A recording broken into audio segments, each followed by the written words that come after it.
Now we hand over to session chair.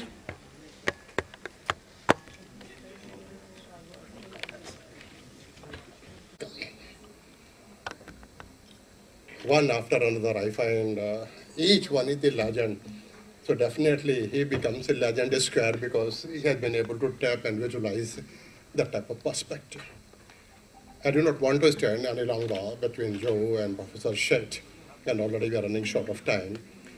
So I would request him to come and share his thoughts on the topic for that time. But for a minute, I would like to add that all of us, we know the business milieu is fast changing. What it was in 1950, 60, and what it is today. And particularly the induction of technology, use of IT in our marketing has totally transformed, metaphors, the marketplace. Not only marketers are influencing consumers, but consumers, public, they are influencing marketing. He himself has written a number of books. His colleagues, Shah and other people, they have been also working in different dimensions. Earlier, marketing was very lopsided. I remember in our time when I was a student at day school, we used to have only one paper in marketing and divided into two parts, part one and part two. Thereafter, we made efforts to introduce 4-paper package. Thereafter, we introduced postgraduate diploma in 1985. Thereafter, Master of International Business, and the number of papers have increased considerably. Distribution logistics, supply chain management, services marketing, consumer behavior, international marketing, marketing research, brand management. Each field has developed, journals have come up, macro marketing, journal of marketing research, journal of consumer research. But despite that, Professor Shett's model, jointly developed with Howard and Shett model, we still keep on teaching because so powerful explanation of consumer behavior. This is the side of the conceptual part.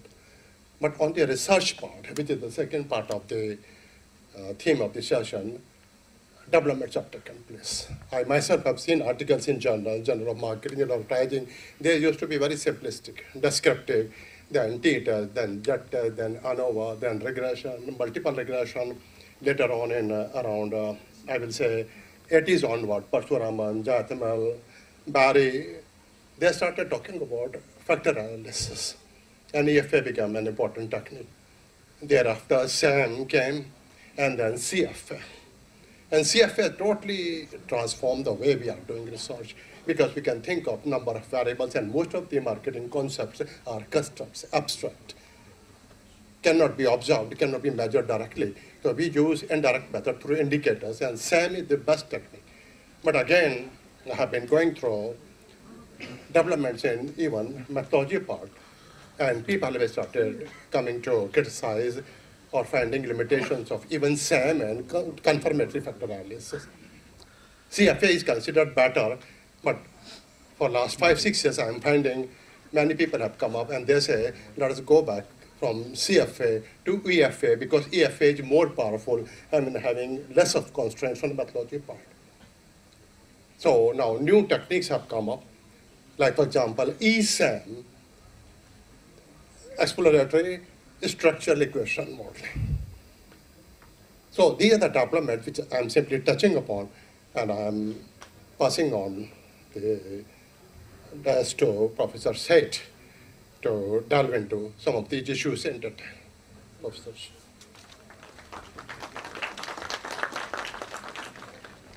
Can you hear me okay? Is it coming through the public system? Good. I went to the States in 1961 for my MBA, immediately went into the doctoral program, went through the college much faster than I should have probably. 63, I joined on the faculty of Columbia University in New York. Yes, I don't know, I want this, I'm fine. And at that time, there were very few Indian faculty members, students also not too many. And my American colleagues said, we don't know how to pronounce your name, Jagdish, etc. So we'll call you Jag, like in Jaguar. And ever since that association, I've been dreaming of owning a Jaguar with a license plate Jags Jag. Why not, right? The vanity plates, as we call them. And the dream became a reality 19 years ago when I turned 60. You know, I'm 79 now. And I have 2 grown-up children. They are married. And I used to talk about Jag as in Jaguar. And they surprised me on my birthday. I don't count my birthdays. I went out, turned around, and saw this beautiful Jaguar in the morning when I went out to get my newspaper. Top of the line, XJ model, even the color I liked, parked in the driveway with a handwritten note, Jags Jag, happy 60th birthday. It turned out to be a rental car. So I'm still looking for my Jaguar. I'll be happy to be adopted as a father, grandfather, I don't care, so long as you give me a Jaguar, right? Very interesting.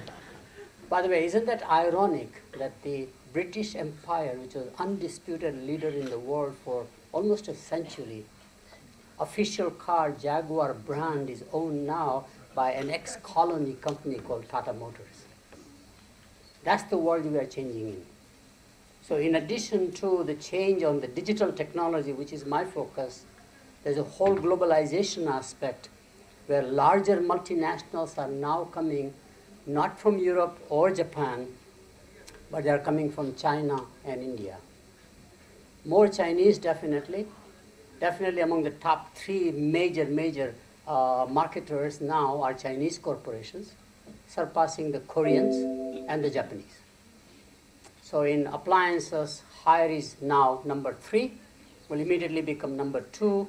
G is sold to somebody, G is sold to Haier, for example. Lenovo now is number 1 in PC business, not HP, not in fact Dell, for example. The journey has begun. Consumer electronics will be totally taken over by Chinese vendors, including cell phone business, surrendered by Japanese, we have surrendered, etc.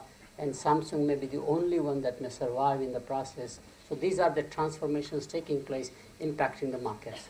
I will focus mine on the digital technology, its evolution, first part, and because of the time limit, I'll talk about its impact on the 4 Ps of marketing. It's a managerial framework, and therefore how the 4 Ps are going to change and what are the impacts, which has a huge research opportunities. We have a lot of research scholars, but also for practitioners, there are some interesting ways of thinking differently, which is what I will talk about. So can I get a clicker? Oh, thank you so much. Yeah. Oh, from this, okay. So the title is the impact of digital technology on 4 Ps of marketing. There are only 2 real functions in business, as I mentioned earlier, innovation and marketing. Technology, and especially disruptive technology, has always played a key role in shaping the future of innovation. We all know that stuff, we study that quite a lot. However, we have not fully documented the impact of technology on marketing function. R&D function, we have definitely a correlation, linkage. How about the marketing function? Here are the examples. Radio changed the world from the print. The market went from a local to almost global through radio, whether it was shortwave or AM, FM radio. Have you seen the impact of FM radios in iOS, for example, will be again into billions of dollars. Just to improve on a Microsoft Outlook, one of the iterations alone has cost Microsoft about $500 million. It's in that scale. So scale matters even more here. What also matters around here is speed. I'll come to that in a moment. You cannot maximize profit because my marginal cost is 0. To make the first chip, it will cost me $2.6 billion. The cost of my second chip is 0. First software copy would be about $1 billion or $500 million. Second copy I can duplicate. Marginal cost is so small, which means if the marginal cost is 0, should I price it free? The answer is yes. And all industrial companies cannot understand how do you give away the product free. So Facebook gives us their product free. Instagram gives us their product free. And they get the scale in the process. Industrial age breaks down because we believe in vertical integration. The more you have vertical integration in digital age, the more you are at a disadvantage. Because vertical integration slows you down internally through the processors, so speed is not there. Transfer pricing issues, subsidiary issues, etc. It's very complicated. So we actually encourage companies to break it up. in many ways and create a virtual organization or a contractual relationship. Apple does not manufacture. Apple gets it done through a third-party manufacturer. It could be owned by you, but it's a contractual relationship rather than a subsidiary. So around here, I can only maximize cash flow. So I do stock market analysis just for fun, and the price-earning ratio is obsolete. That was designed for the industrial age.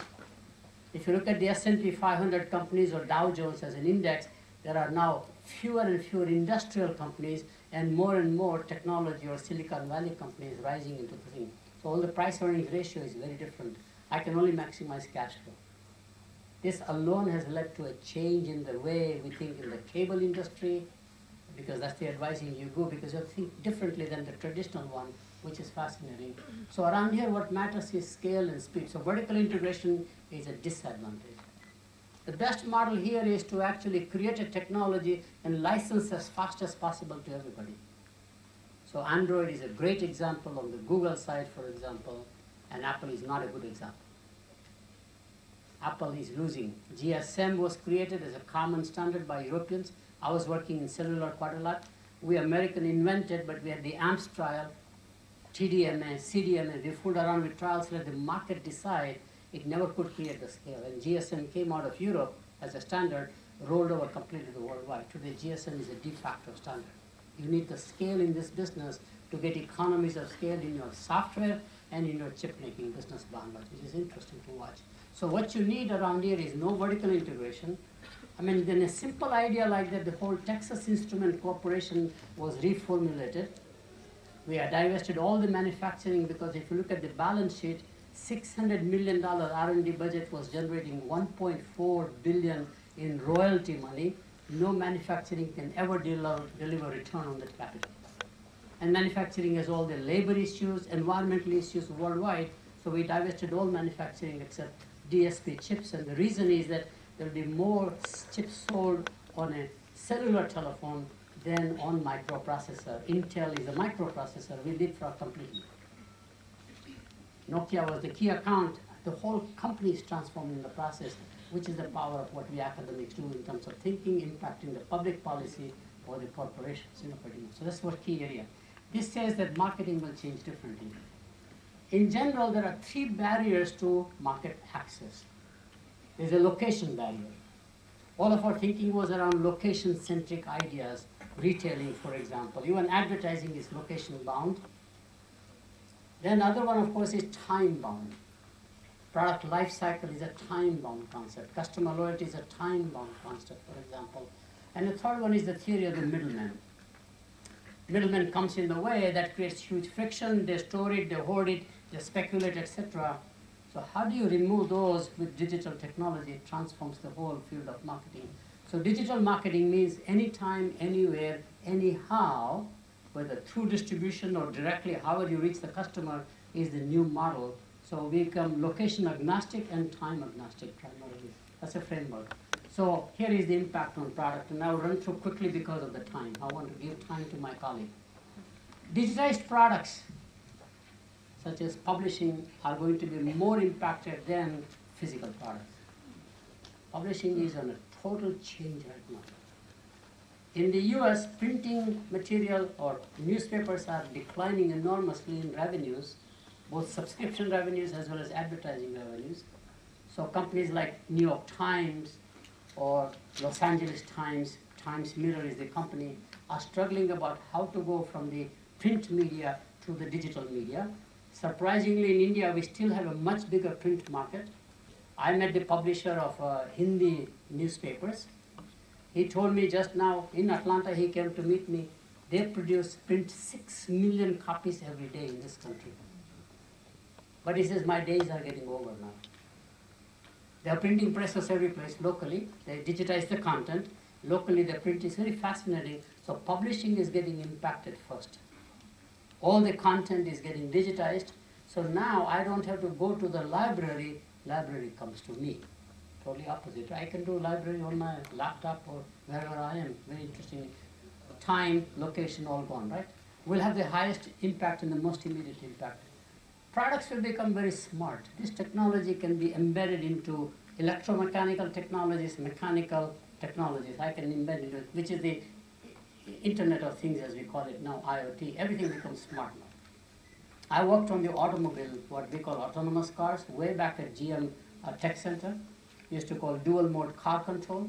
And I can automate the car and make it smarter than ever before. Now it's very smart, mostly through software. Tesla will be primarily a software company, not a car company is our forecast, primarily providing battery as a supplier in the industry, because Tesla car can change your car by strictly software iterations. They remove the distribution system, very fascinating. So everything is smart. Smart toilet, which is a major project in Japan, almost 30 years old now. Very, very fascinating, because the population is aging, and therefore they don't have people to come and serve the people who are aging at home. Chronic diseases, so the government has a policy actually to say how can we make the toilet smart. So while you are sitting down, it will not only flushes the toilet, washes you, cleans you, but it also takes your blood pressure and heart rate as a constant monitoring. So technology will evolve in countries which have a huge necessity out of sheer lack of manpower. So we are watching Japan as a trendsetter, not America. America still is quite behind in the process pretty much. So that's clearly what we are watching. Our fusion of the old and the new. So Amazon is an online, will become brick and mortar. In fact, I can't share certain things, but right now Amazon is negotiating with a very large brick and mortar retailer. Amazon is dead set about coming to India. They have made this as a strategic investment, $6 billion they will invest. So they're going to combine the two. So Amazon as a retailer, driverless cars, we have talked about that one, Uber, taxi service, etc. This is the fusion of the old and the new, essentially. Branding will become more imaginative. Brandings are just not imaginative. Our branding came from FMCG, we call it in India, right? Consumer packaged goods, as we call it. That is very stale. World-class brands are no longer Coca-Cola or General Electric, for that matter. Today, the brands are created by names like Apple. No ad agency or a brand manager would have ever thought about calling a product Apple or Google. Are you with me? So imaginative branding is coming from technology companies, not from the traditional industrial age companies. Just as an example, I deliberately chose Yahoo. I was shocked when Yahoo name came out. What does this mean? Google, same thing. I said, that makes no sense, because traditionally you are brought up with the traditional branding literature, etc. Fascinating. Twitter, WhatsApp, etc. Right? So that's a key change. Online anything. It's not online products. Online dating is very common now. Online work is possible. Online play is possible. Dating, friendship, shopping. Everything is online.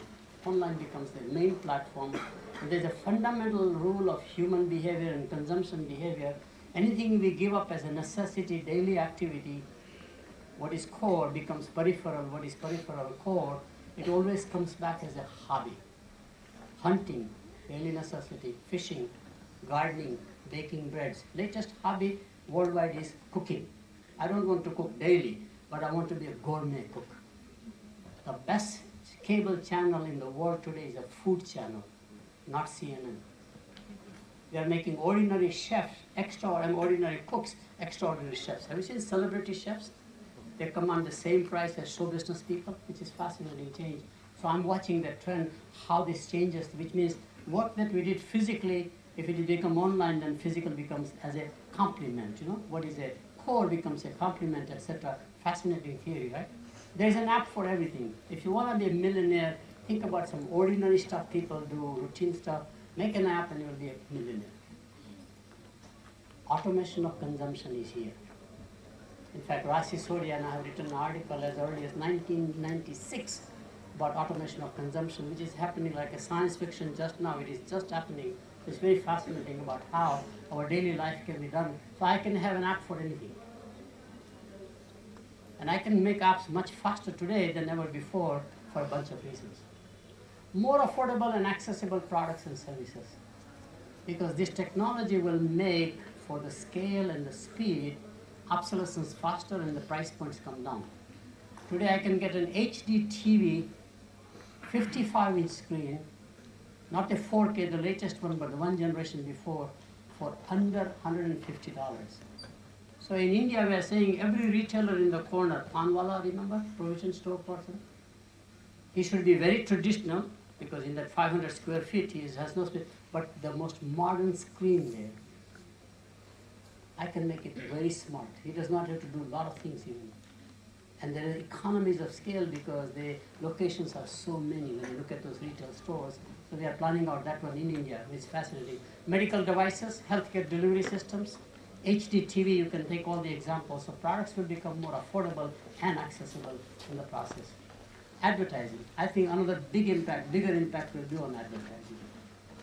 And the reason for this impact is very simple. Mobile advertising is the fastest growing medium all over the world. Period. In India, it's growing faster than television advertising, cable advertising, print advertising. If you look at the curve and the numbers, it's a relatively small share but gaining enormously. It will generate user-oriented advertising, not just user-oriented content, but people will make commercials for you, freelance, and you get the rights. I think we are distributing my audio of my lectures, which I have like over 50 years, whatever knowledge. I have about 100 hours of lectures, audio. And I found fascinating that I shot for the music online. Within half an hour, I got several people submitting their music.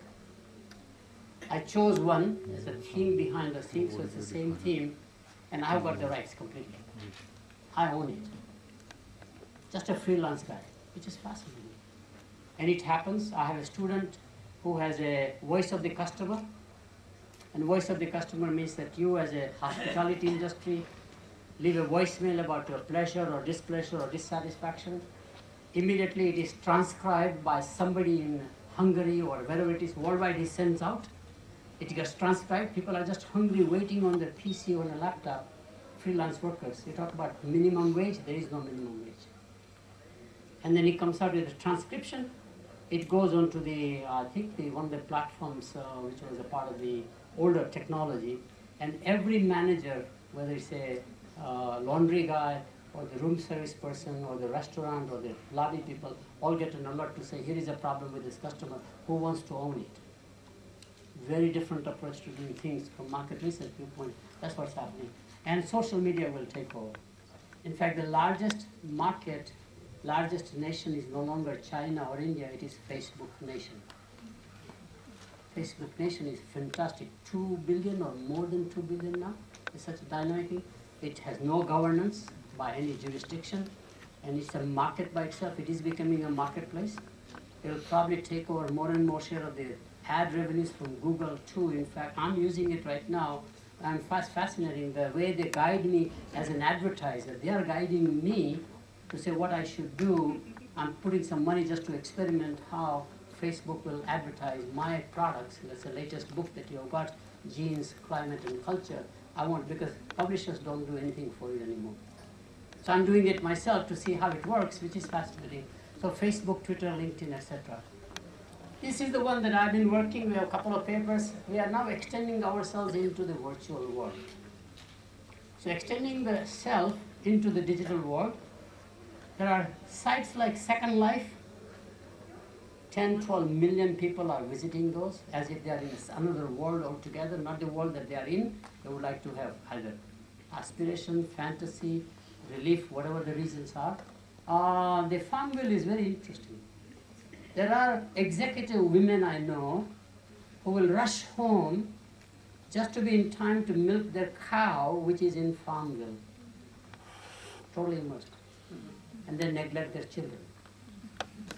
The children are second. This is the new world.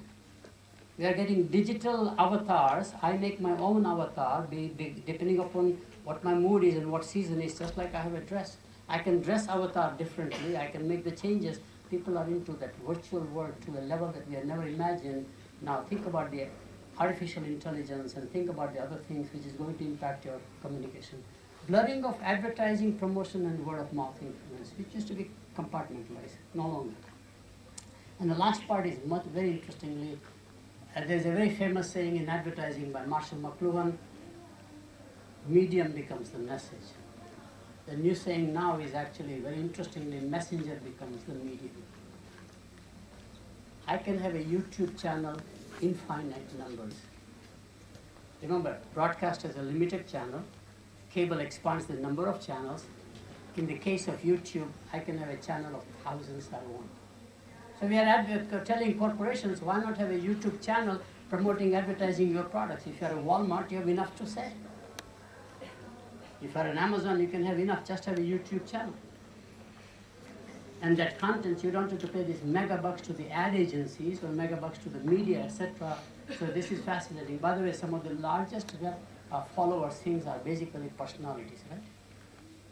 There's a little young guy, I forget the name, 8 years old, who gives advice, has 18 million followers on YouTube channel.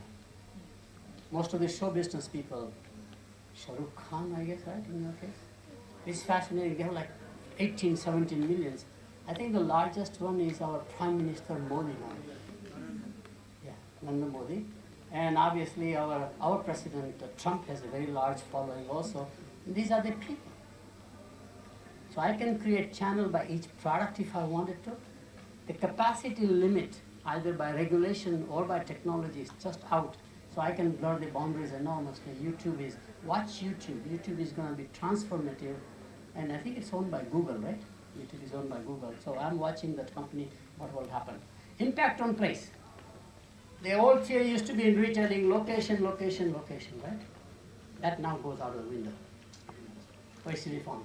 You have a global reach. One thing about the internet is that it is not only a rich medium, I can have voice, video, data all put together, but it has a global reach. Somebody out in a small part of the world can access me and I can access them. That was virtually impossible, which is a big change. So eBay, Amazon, Alibaba, and watch the e-commerce companies out of China, they're way ahead of Amazon, please. For example, WeChat is way beyond anything we have seen in the world. So is Alibaba. I think we are watching them as the leaders, pretty much. Demand-driven real-time sourcing, reverse flow, like Uber of the world. I wanted to make things, it's there. I pick and choose however I want to do it. Mobile e-commerce will become more and more faster and faster. We have to sound that, a lot of data are there. And location time agnostic services. So I can have a tech assistance 24/7. As most of the people do nowadays, etc. Just goes on all the examples. I'm slowing down because of the time that I want to give to my colleague. In education, it's making a huge impact through Coursera or edX, for example. And now it's much bigger than both of them. More things are coming out, fascinating changes are taking place. And healthcare is becoming more and more telemedicine. So that's clearly the one area. So I'm talking about price. Price is very interesting. Price arbitrage is not sustainable, which is what people did. Middlemen did that price arbitrage, etc. It's just not sustainable. In this technology, price becomes much more transparent and equal across different areas, unless there are jurisdictional issues or, for example, government regulations, etc. So real-time and dynamic pricing. Who said I have to price change every day? Stock market does it real-time. All products will go dynamic pricing. And we have no theories of dynamic pricing. Most of the public parking in Singapore is dynamic pricing.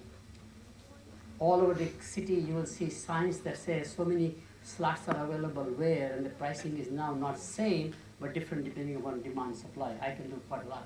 Subscription-based pricing, which we had a transactional-based pricing, but now it becomes a subscription-based pricing more and more, as we have seen in the IT world. I think it will become more a norm. Bundling is very common, but unbundling also becomes very common, and pricing goes global. I can price it something here, which is Uber does that, for example.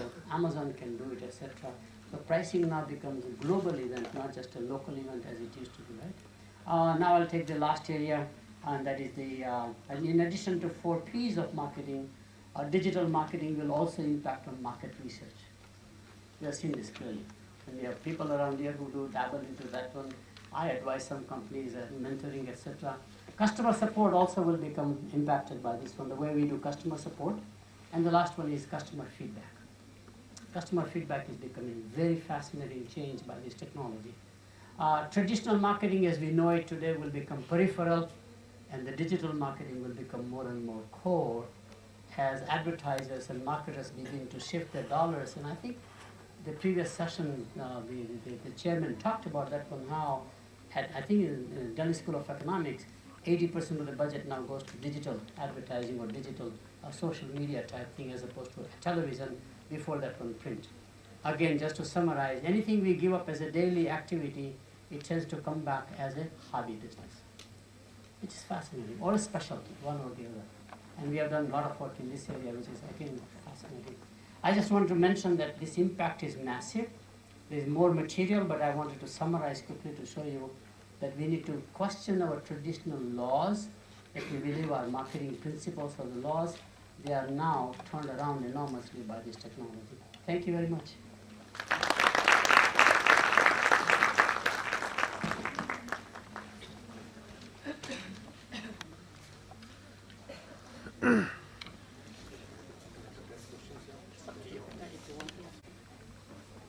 Providing the dramatic changes, the way they are taking place, the entire marketing landscape. And the way he has said the whole digital world is affecting all the four Ps. I was expecting he would have touched on his other version, of which I am very favorite, 4 A's, which are, I will say, go parallel to Kotler's 4 Ps. And the way he has proposed that 4 Ps are not sufficient and you have to go for 4 A's in marketing. Now the way he has said that pricing has got affected, product has got affected, promotion has got affected, distribution has got affected. Like in respect of product, he said that services, online services are available. And again, availability of online services has totally changed the landscape of services marketing. In the 70s, I recall Parshuraman, Jatmal, Barry, they started talking about services marketing, service quality. A lot of models were up. I started picking up the thread. And by mid-90s, I was able to understand a little bit of the dimensionality of service, etc. And by that time, impact of digital world, and now the whole trend started towards e-service quality. Even Pasuram and Jatman, they were claiming that their service quality scale is the global generic scale, but ultimately by 2005, they were also forced to change. So this is the interface between changing marketing landscape because of digital world and also the researcher. Now I would invite Professor Shah to come and share his thoughts on the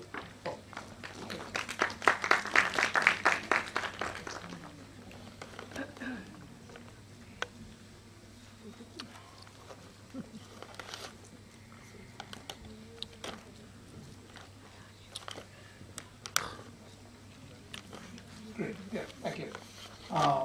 It's always a hard act to follow, after Jag. So I'll try my best, to keep the attention because there's a big difference, okay, in terms of the two speakers here.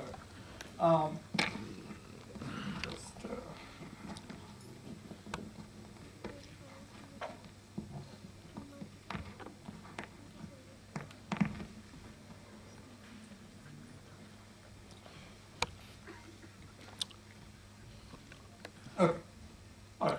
So as we get into this topic, before I talk about transformation of marketing, I'm going to talk about how I transformed from an engineer to a marketing professor. Okay, and it's interesting because I ended up becoming a business consultant, and that's how I visited US. And then by accident, okay, I became a scholar. Okay, if you want to know more about how to be an accidental scholar, read Jag's book, which is fascinating in terms of his story about how he ended up becoming a scholar. Okay, but long story short, in my case at least, as I became from an engineer to a business consultant to an academic, I also witnessed how marketing was changing and transforming. So what I'm going to talk right now is going to pick on some of those aspects and then convert it into some research opportunities that can arise, for academics like us.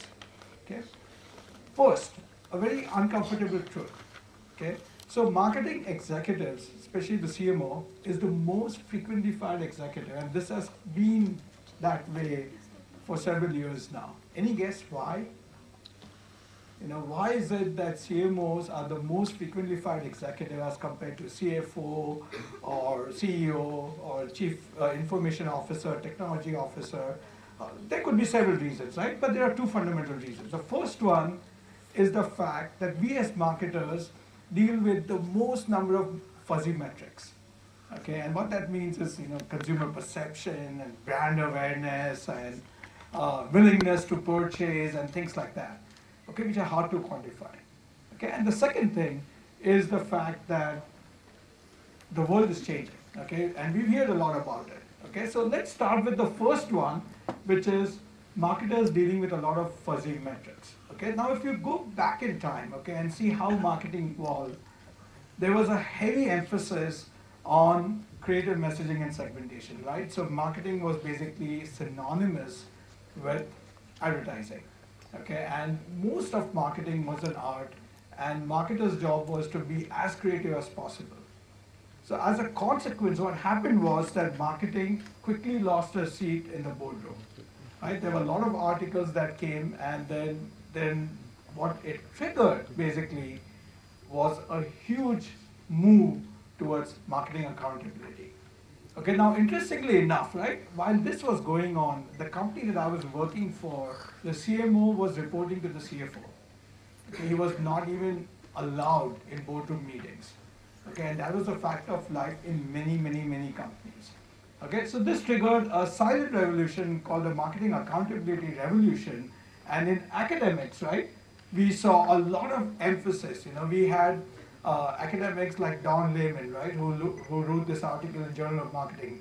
Marketing academia has lost its way, right? We had Mike Hansen, who wrote a very strong article about what's going on. We have to make marketing accountable, right? So a lot of research started focusing on how can we link marketing to firm value.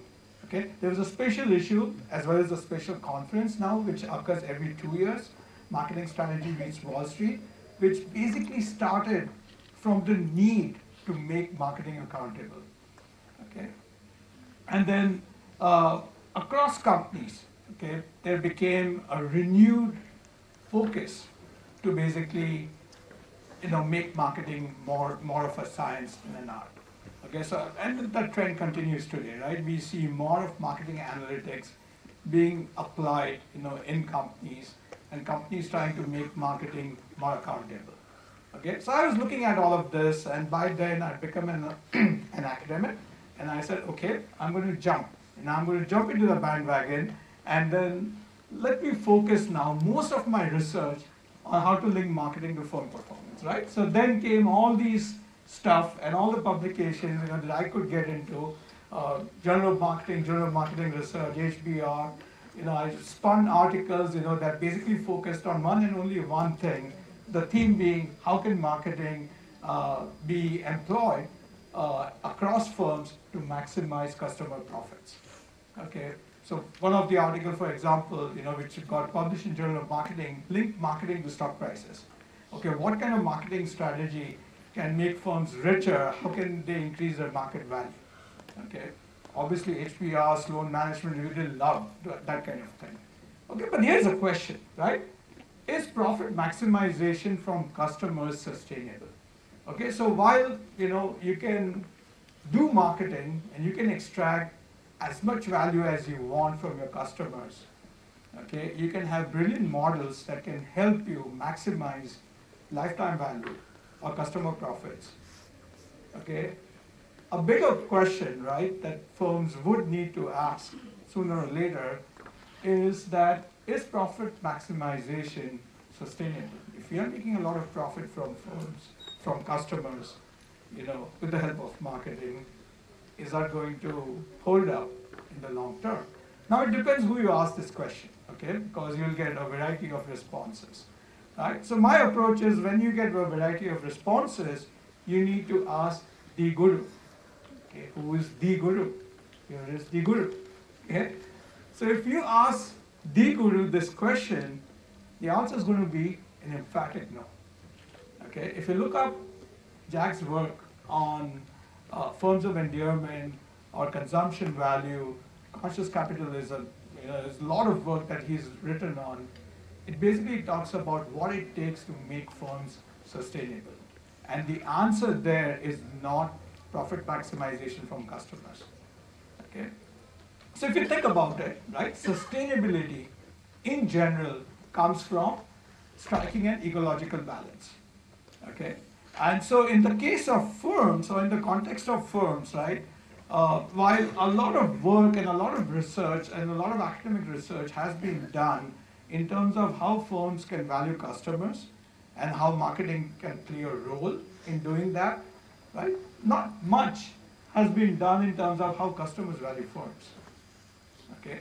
So then the question is that, can we develop some sort of a metric or a framework or an approach, where we can quantify the extent to which customers can value firms, and then that metric can hopefully or definitely even help firms value customers, or in other words, firms become better off. So if firms and customers can both become better off, and if we can have some sort of a metric or a mechanism that can serve both parties, then firms can be sustainable. Okay, because it's a win-win kind of a situation. So here, that kind of led us to this new research, which is basically a new metric called CLIMB. Okay, that's the acronym, Customer Life Improvement from a Brand.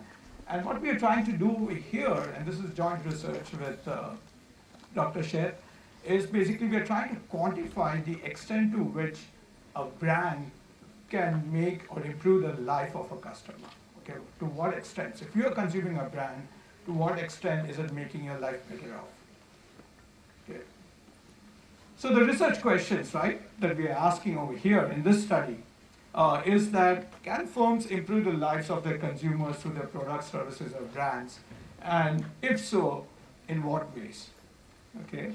How can firms quantify this, and what would be the managerial implication of such a metric? Okay. Now the fundamental reason why we are doing this is that we feel, okay, and it will come later also in this presentation, is that marketing needs to evolve further, okay, from accountability to responsibility. Okay, and in fact, as we look forward into the future, we think that marketing has to now play a bigger role, because marketing is the only organization in the company that truly understands and knows the customer. Okay, so if marketing can demonstrate that responsibility, it can basically help firm preserve itself over the long term. Okay. All right, so as we started off with this research, we started off with a very simple open-ended survey. Okay, and what we did was we asked one simple question to a bunch of consumers. Okay, and the question was, has your life improved, okay, in the last 5 to 10 years? If so, how? In what ways? Okay, and how? Okay, so, and they could write whatever they want. Okay, that yeah, my life improved because I got a job promotion, or because I got married, or because I got divorced, or whatever. Okay, I got a dog, or a new car, anything. They could write anything they wanted. Okay, and so we asked that to about 300, 300 plus, it was about 320 or so respondents through surveys, online surveys, as well as in-depth personal interviews. And what we found was very fascinating. More than 95% of them attributed their life improvement to at least one product or service. Okay, at least one product or service. And so we realized that, if you think about it, consumption is so fundamental to modern living, right? Basically, our life is full of consumption, right? Either a product or a service or a combination of both.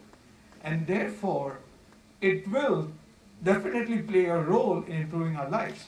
So, all right, so then we said, well, we need to dig deeper, right? So what are the different brands and different ways in which consumers' lives can possibly become better off? Any guess what kind of brands you think can help improve customers' lives? Anyone? Maybe this will wake up a few people. The paneer may have settled in by now. So, any guess? What kind of brands you think can improve customers' lives? Take a guess. Johnny Walker. Yes.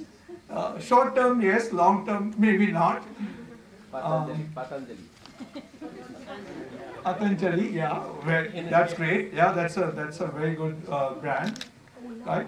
So even okay, so when we started investigating into this, right, even we felt that it could be brands like Patanjali and maybe Fitbit, fitness kind of instruments, or gym, your local gym, or yoga classes or something like that, is possibly what we are going to get as heavily skewed in terms of responses.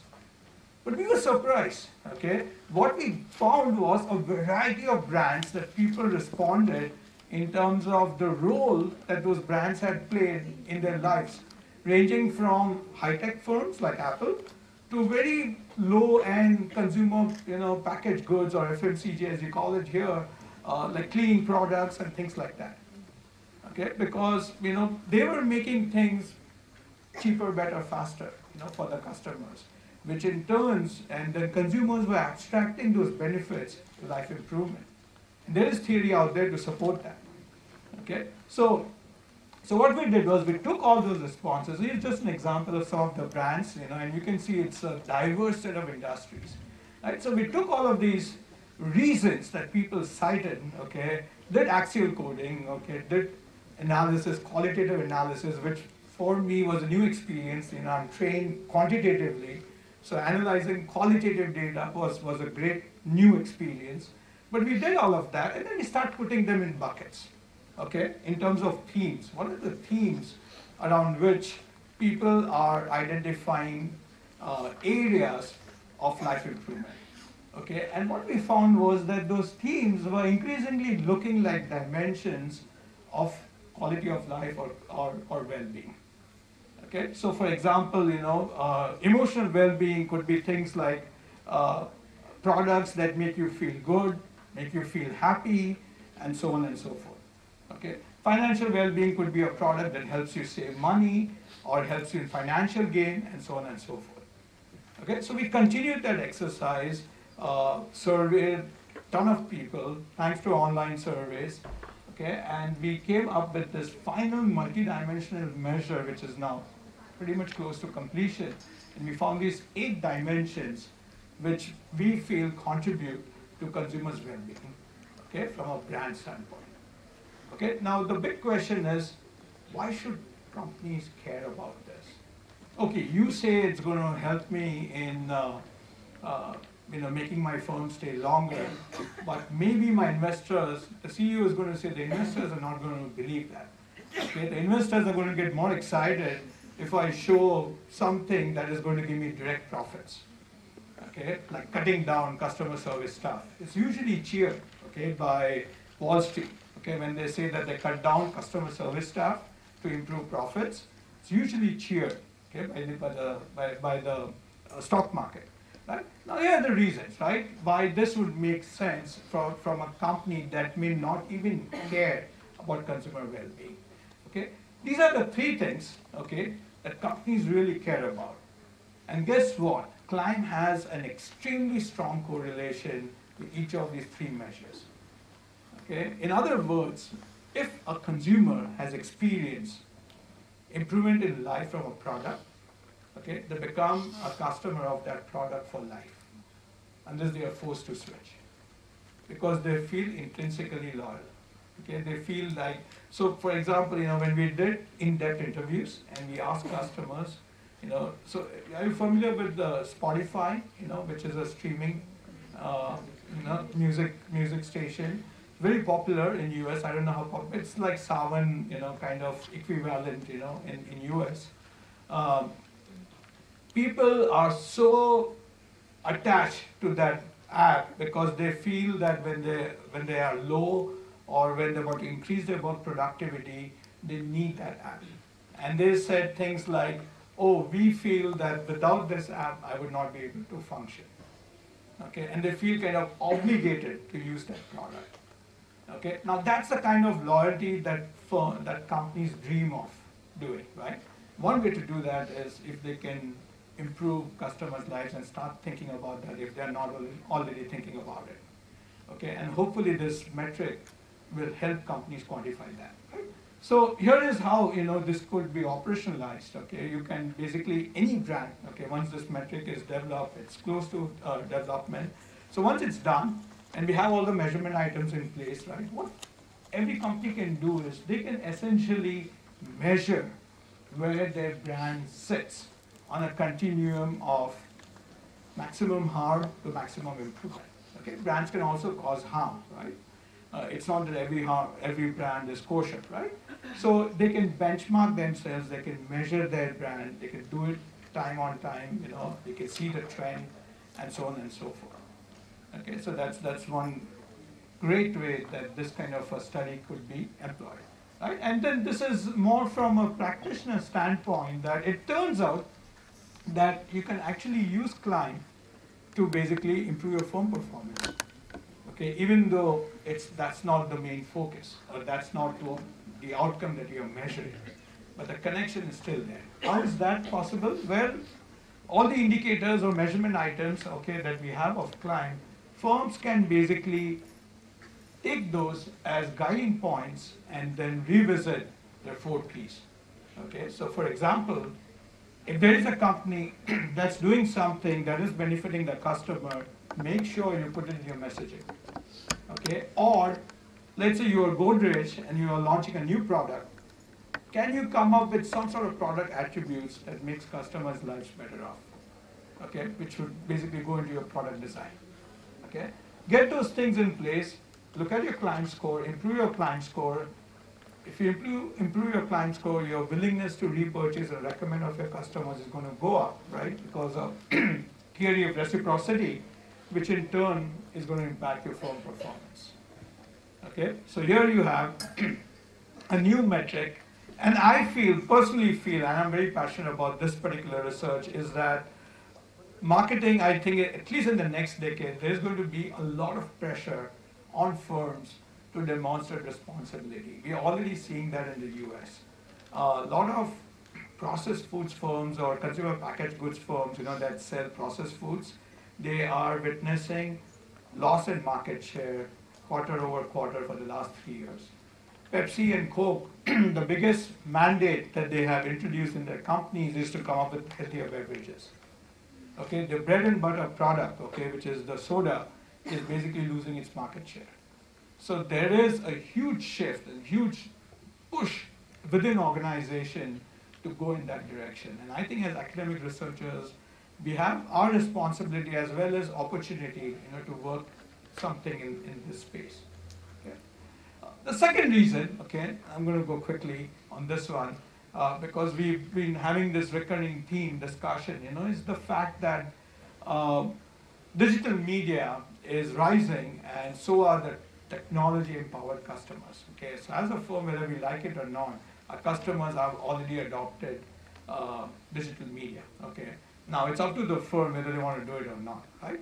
So it's a very interesting statement from Forrester Research, that says that by 2020, every business will either become a digital predator or a digital prey. And what that means is that if you're a well-established company, then this is how you're going to look like. Okay, from a digital startup that is ready to pounce on you and basically kill you.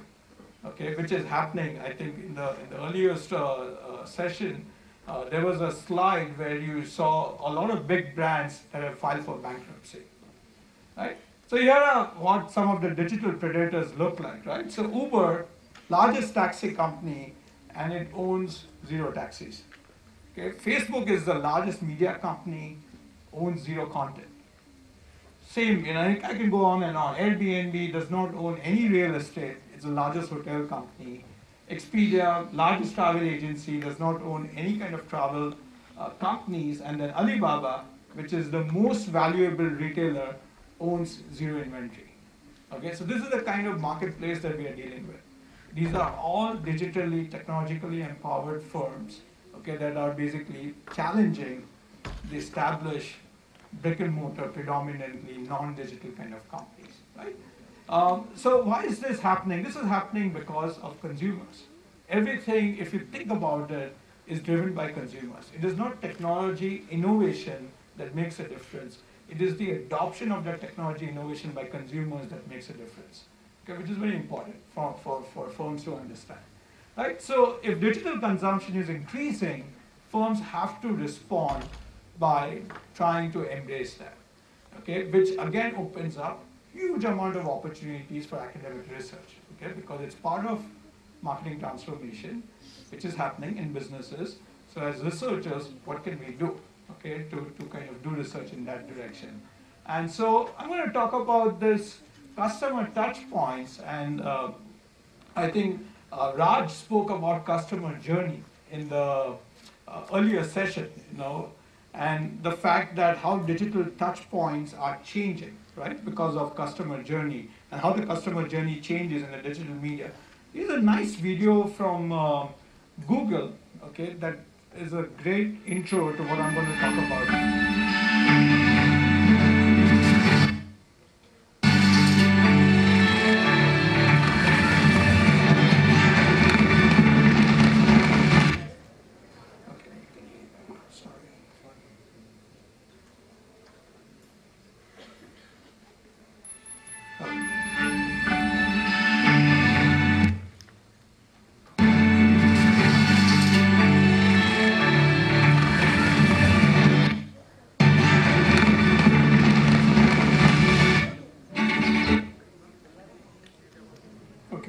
I'm going to let it download. Okay. I need to improve the experience of my audience.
So what the video demonstrates is basically a reflection, and that research, that video basically comes from extensive research that Google has done.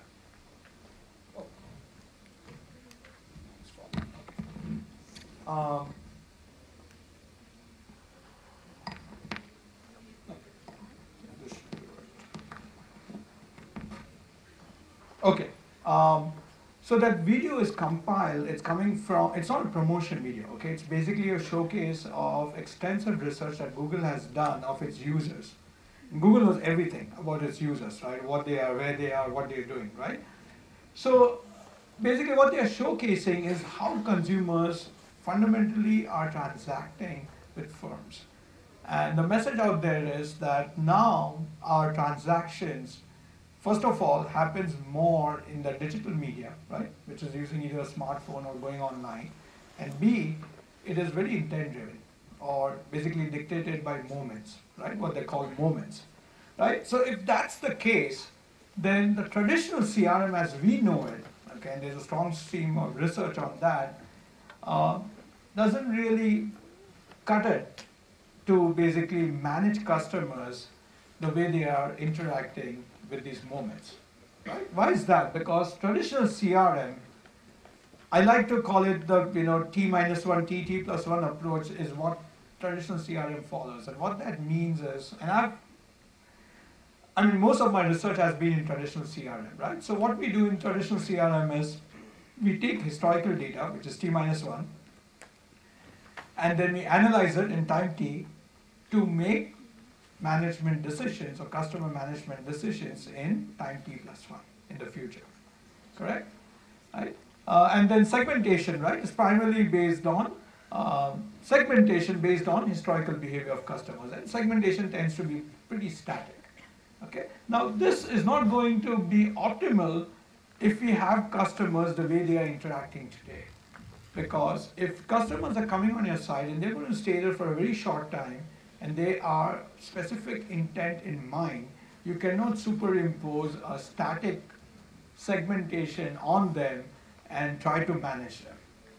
Okay, so basically what we need is a new framework, okay, that can basically help manage these customers in real time, okay, based on their intent-driven moments.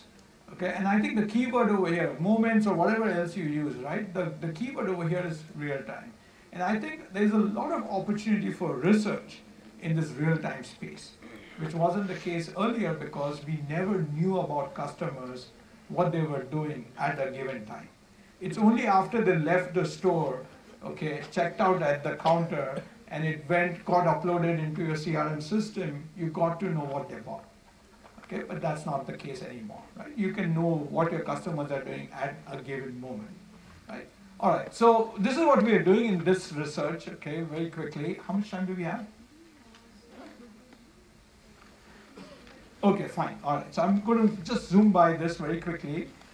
So we are using rich data. So first of all, clickstream data is extremely rich. Okay. So if anybody gets an opportunity to work on that, that's a great way. It's a great start. So we are looking at rich data of 30 million unique visitors, 3 months time period, and conversion rate of 0.45%. Okay. Very low conversion rate, which is common on our in the online space.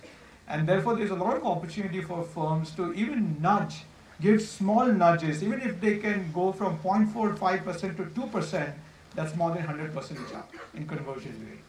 Okay, and for multi-million-dollar firms, that could mean a huge payoff in terms of revenue and profits.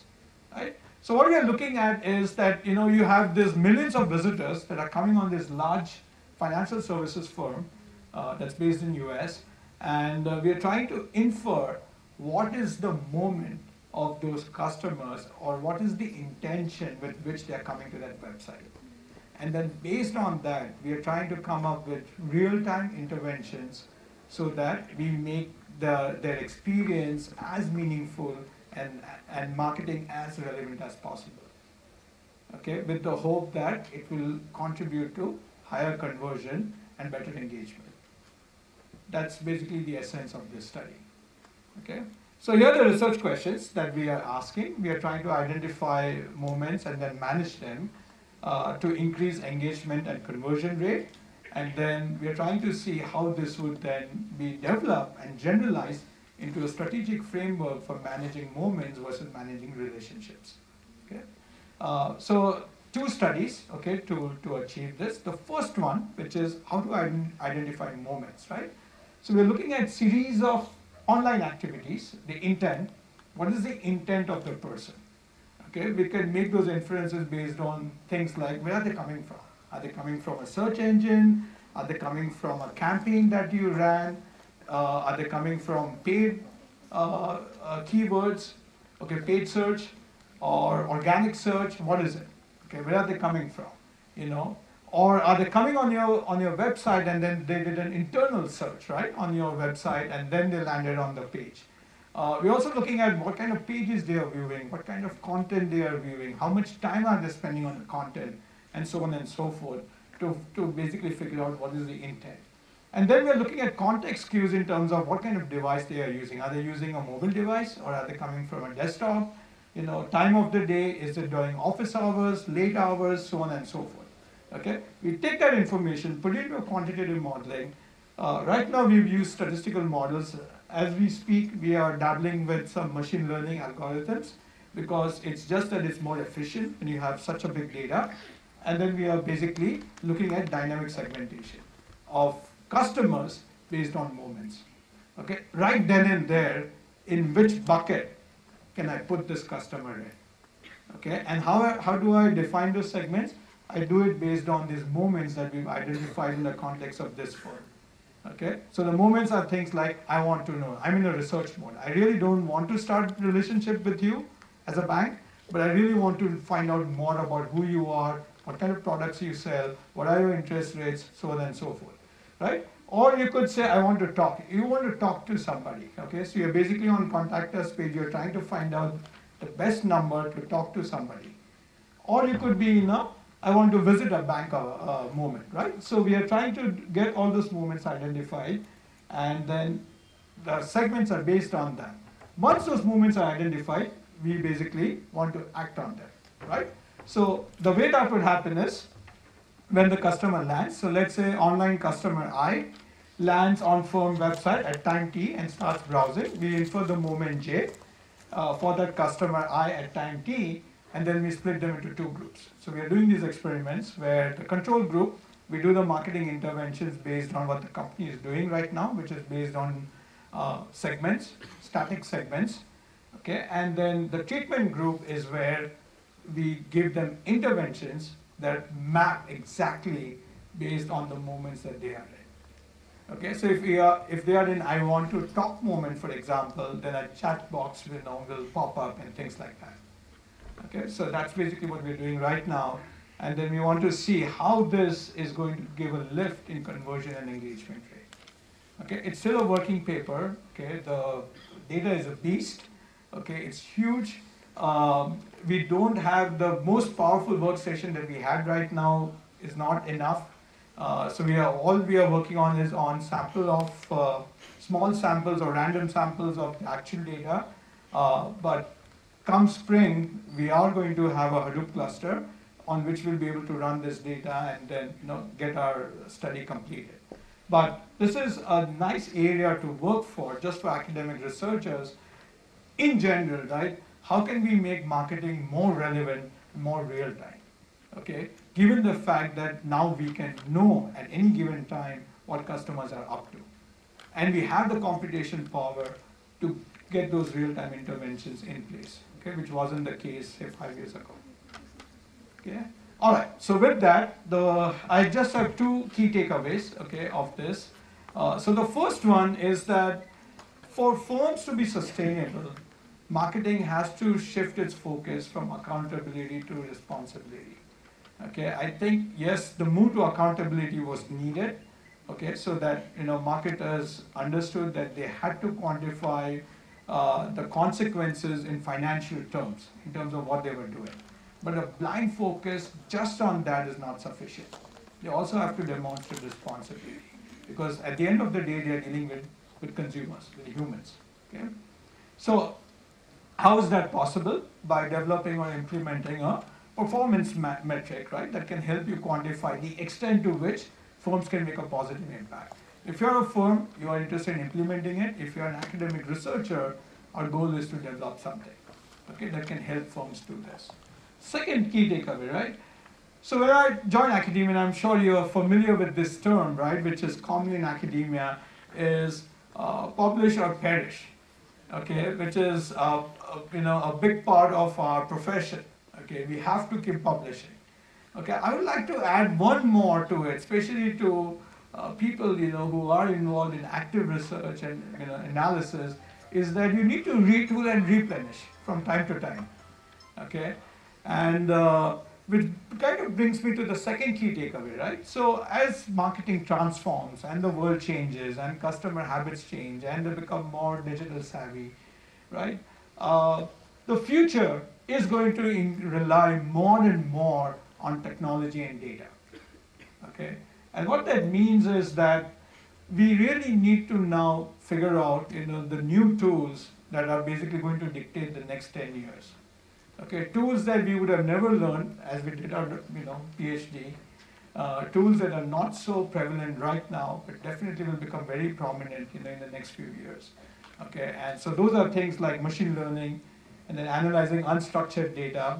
Okay, 70 to 80% of data in firms across Fortune 500 firms is unstructured data. Okay, 70 to 80%, sometimes even more. Okay, and what unstructured data is basically written text, audio files, video files, so on and so forth. Okay, and then visual analytics and so on. These are the kind of tools which are becoming very important. Okay, so that's pretty much it from my side. Thank you very much. Okay.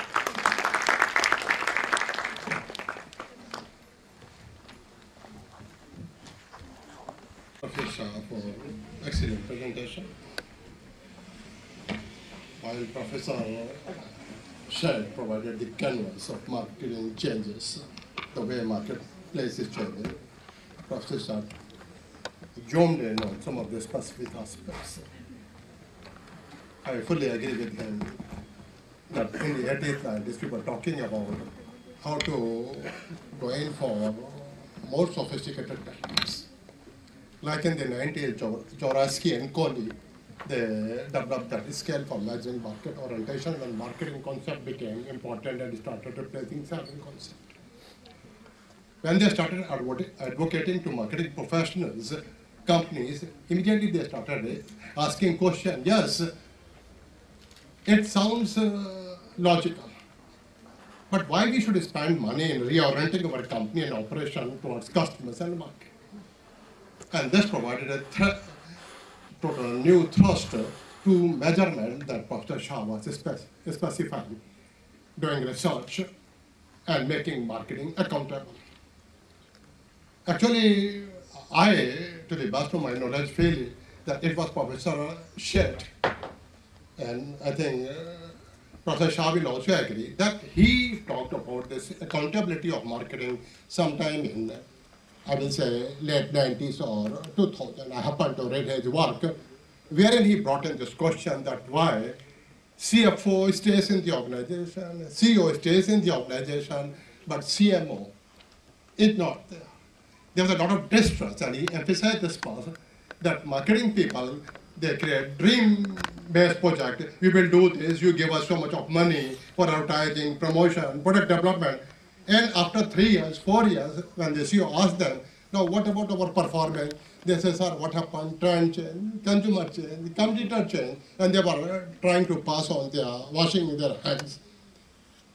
This gave rise to impetus to work to consolidate, theorize the concept of accountability. And in our holistic marketing, it has emerged as a fourth important pillar, accountability marketing. And I, from the very beginning, especially when I started teaching marketing, research in my day school, I came across a quotation which says, you cannot manage if you cannot measure. And from that day onwards, I found whatever he's saying is that it has to be quantified, it has to be measured. And of course, the metrics of measurement have changed.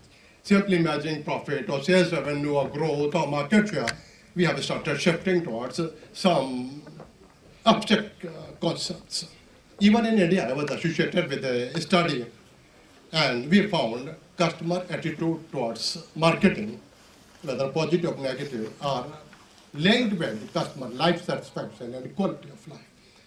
And that's why he has rightly said, and it is stressing that we have to go one step ahead from accountability to responsibility, bringing a life, cherish, happiness to the lives of the customer. In a way, I find in my session the two speakers have very well complemented and provided a full canvas of what is happening and how marketers, researchers, consumers, intermediaries are getting affected by this technology. I know some of you may be interested and eager to ask questions, but because of time constraint, we have to start the paper presentations by faculty members and scholars. So let us keep this question in mind, and I welcome 3-4 questions to the speakers. Yes, you can start if you have any query.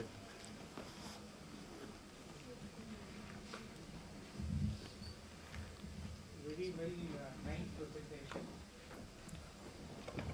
Professor Shah and Professor Jagdish Seth as well. An eye-opener in many respects. I just went through the model which you presented concerning Klein, and many of the intricacies perhaps you will be taking care of when you are doing your experimental research. Is that climb that so simple? Things connecting like emotional, then physical, then financial, without interacting with each other. So are you at any stage taking into account that interaction, because it is very much there, I believe, in normal life. Yeah. And second question to Professor Jagdish, it is a product concerning the one of the dimension, how digital is affecting the co-creation, how we are bringing consumers more into that value chain, how digital is helping us. Thank you very much in advance. Okay, sure. So, no, that's a great question. So obviously, when we do scale development like this, we have to look at construct validity. So we do a series of tests to make sure that there is convergent, divergent validity, and so on and so forth.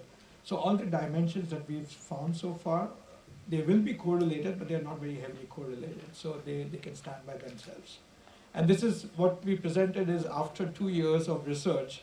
So it's gone through a series of iterations where we have combined, some constructs which we thought were first discrete, but then they merged into each other and so on and so forth.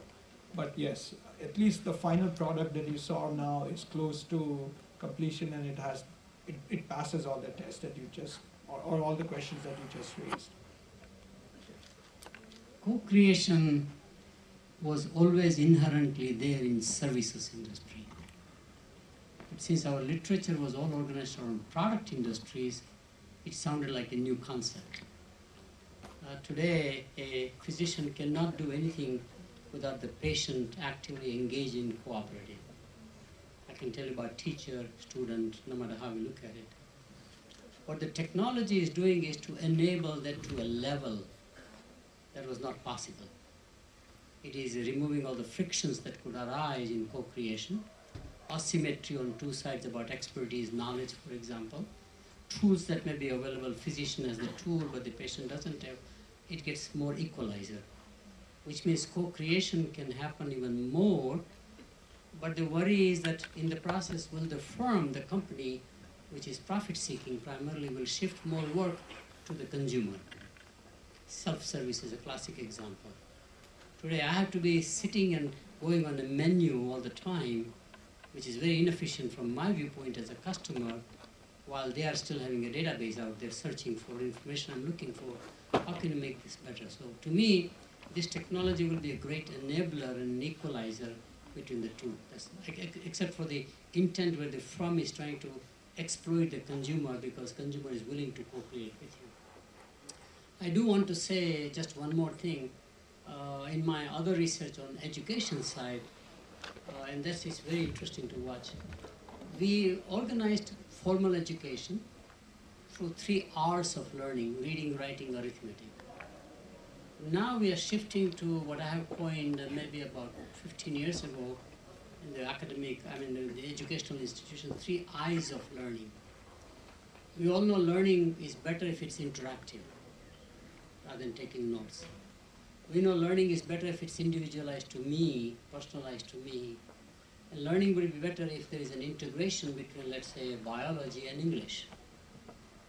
We keep it silos, right? This technology today allows us to do 3 eyes of learning. Interestingly, I can make learning interactive, which is what we do. We are doing it by flipping the class, where I don't do it, my colleagues do it. I'm about to start.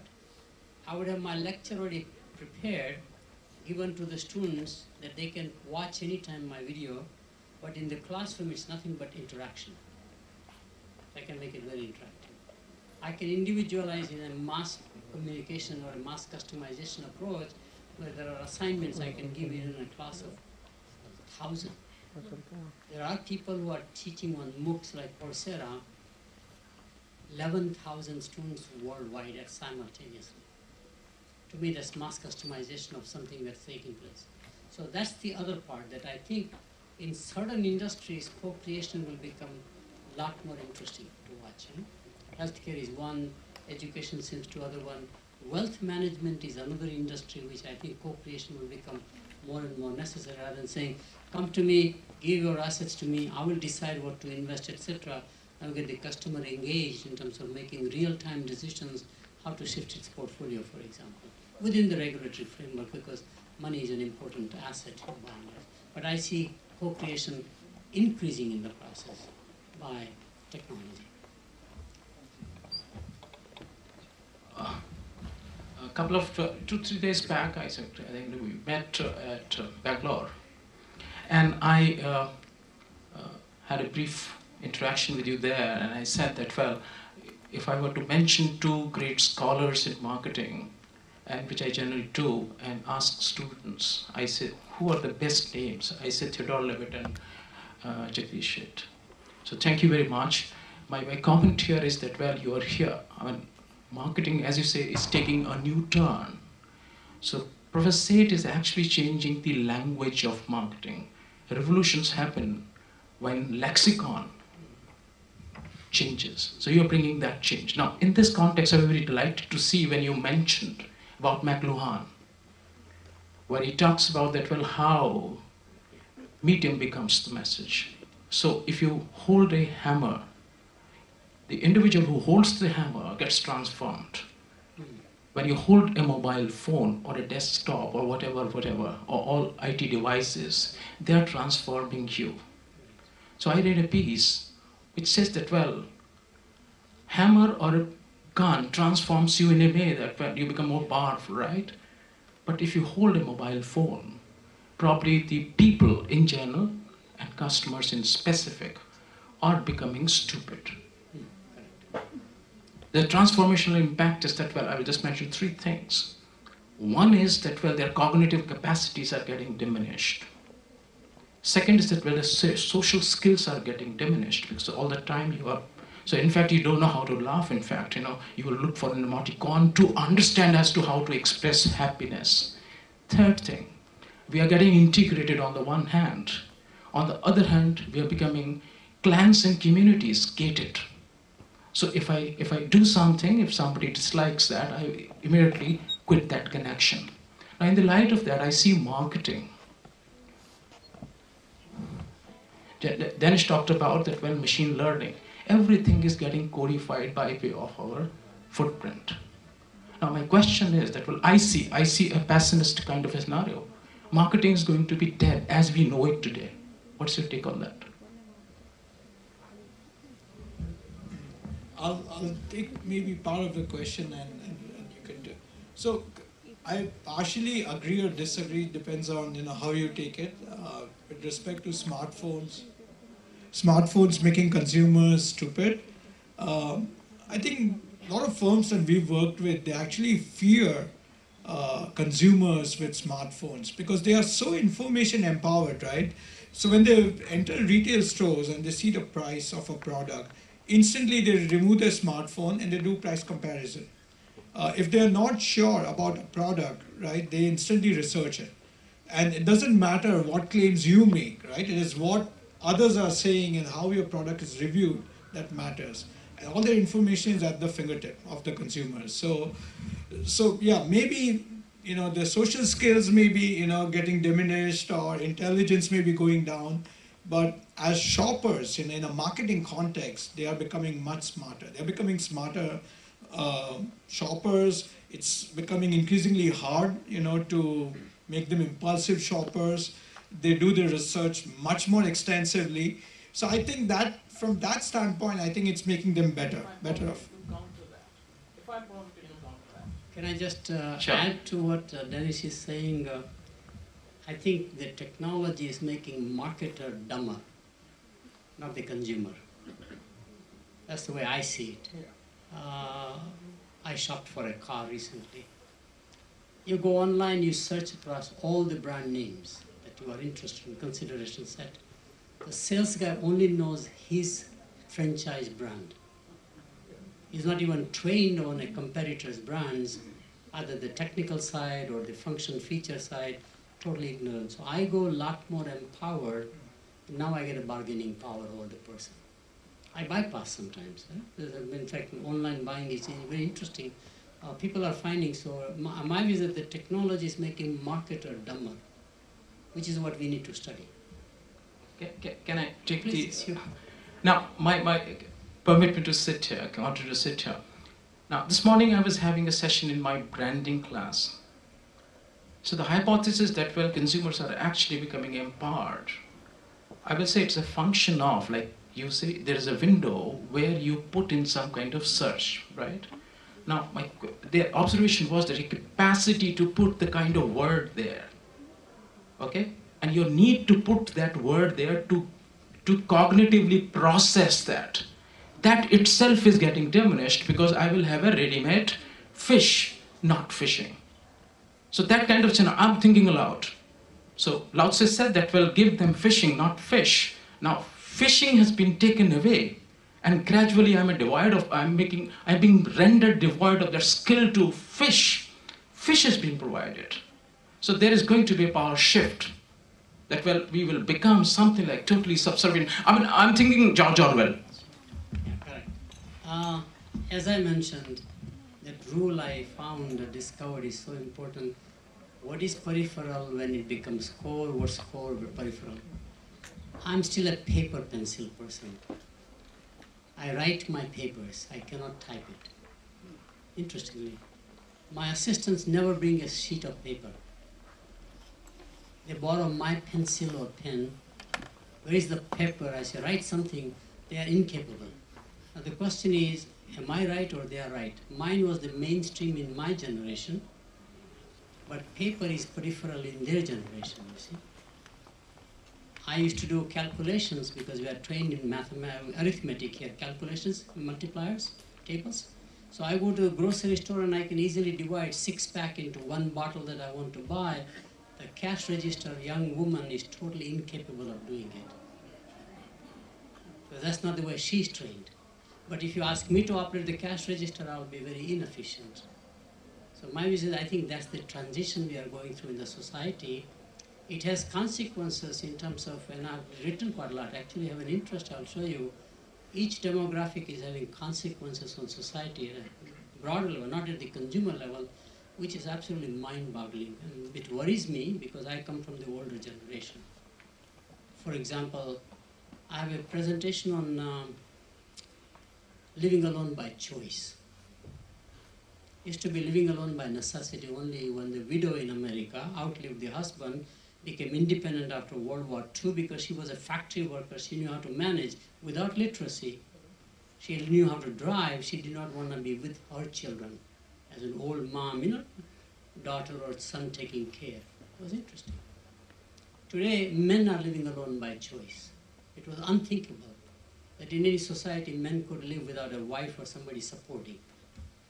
Young people are living alone because the first time marriage in the US used to be 18, high school. Today it is 28. So they're living alone by choice. First time marriage will be probably 50% into a divorce and a remarriage. In between you are living alone. The nation that is having living alone by choice, largest number will not be the US, which will be about 30% by 2030 based on demographic forecast, but it will be France. That shocks me. Lowest fertility rate in the world now is in Spain, 1.2 children per woman, and second lowest is in Italy, 1.3 or something. These are Catholic countries. So the world is very different. All of a sudden, if I'm a Catholic, I'll get scared. By the way, in both those countries, they don't want to marry. And therefore, they don't want to have a child, which will be illegitimate according to the Christian faith. Or maybe laws, you know, I don't know. Sometimes it's the legal system that doesn't allow to have a child recognized in terms of property rights, citizen rights, unless you have a marriage, right, of some sort. But they are not producing children. Now, it has consequences on society. So, I mean, things are happening other than technology that are impacting. I do research, that's my fascination. There's a book by a very well-known Harvard sociologist called Bowling Alone. People are not relating to their neighbors anymore. We do it. I mean, this Charlie, you know, the floor. Our neighbors are just like an extension. My kid will go to their kid, they will come, etc. It doesn't matter. Today there are boundaries drawn. Each one is bonding with somebody else out either in the virtual world, and people are worrying about in sociology, is that the society is good or bad? My view is that it's going to happen, not make a judgment, it is not what it would be, kind of thing. So you just reconcile with the idea. I've taken photos of my grandchildren sitting together using the text message to each other, next to each other. They don't talk. Is it good or bad? I don't know. Now suddenly they found that my wife and I are text messaging, not to each other, fortunately. And they took our photo. They're saying, Grandpa, you can make a judgment. I mean, you are doing what we are doing, right? Which is interesting. So, I mean, we're all getting used to that. It's a different world. And to me, that's the world is going. And I began to, at my age now, I don't want to worry about that thing. It's somebody else's issue, right? This is interesting. Thank you, Professor Shet. Thank you, Professor Shah. We are here. We are running short of time, and Head has already given the signal to close the session. And before we come to a close, I hope you all will agree that we had a very interesting, enlightening session. And they have provided thoughts. And I would be happy if young scholars can pick up some of the insights and start working on their lives. And I would request you to please join me by complimenting our speakers by a big clap of hands.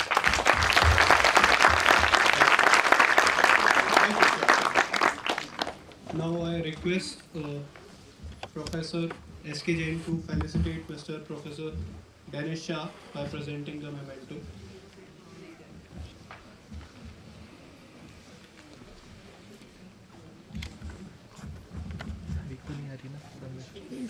Dennis Shah.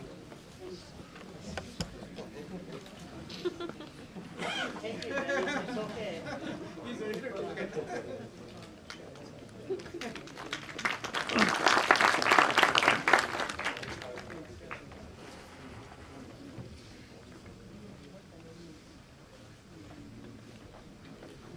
I request all the paper presenters to kindly immediately proceed